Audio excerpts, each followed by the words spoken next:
Hi everyone, it's Nikki with Eastbrook. Today I want to talk about 3 questions that you should ask your landlord before you enter into a lease agreement with them. So the first question seems really simple, but you'd be surprised at how much it can totally differ depending on the different lease structure that you're in. So first question is, what is included in my rent? So certain things such as a triple net lease, you're going to have a base rent, and that's all it is, completely base rent, and everything is then going to be on top of that. So you are responsible for paying for everything. That's CAM charges, janitorial charges, any preventative maintenance, anything along those lines. Whereas a lot of offices, actually all of those things are included inside of the base rent that you pay every month. So it really differs on the type of lease structure that you're in. So it's really important that you ask your question of what is actually included, if anything, in your actual rent cost.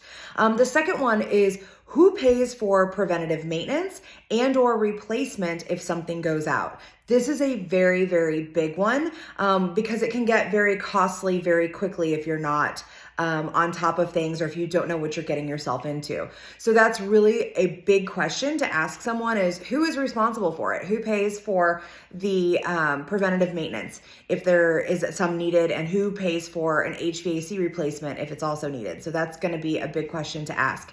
And then the third question that's really important is, what happens if I have to break my lease? So let's be real. Most of the time people go into a lease thinking they're going to stay there for the entire length of the term. But if we realized anything over the last couple of years, it's that sometimes things are completely unpredictable. So what happens? Are you able to legally get out of that lease? Are you allowed to sublet it to someone else to help offset the cost of the lease if something happens and business is down or something along those lines? Or are you willing to take a buyout? Are they willing to buy out the remainder of the lease and let you off the hook early? So those are really important questions that you need to ask, because all landlords are different in terms of what they're willing to do, if they're willing to do.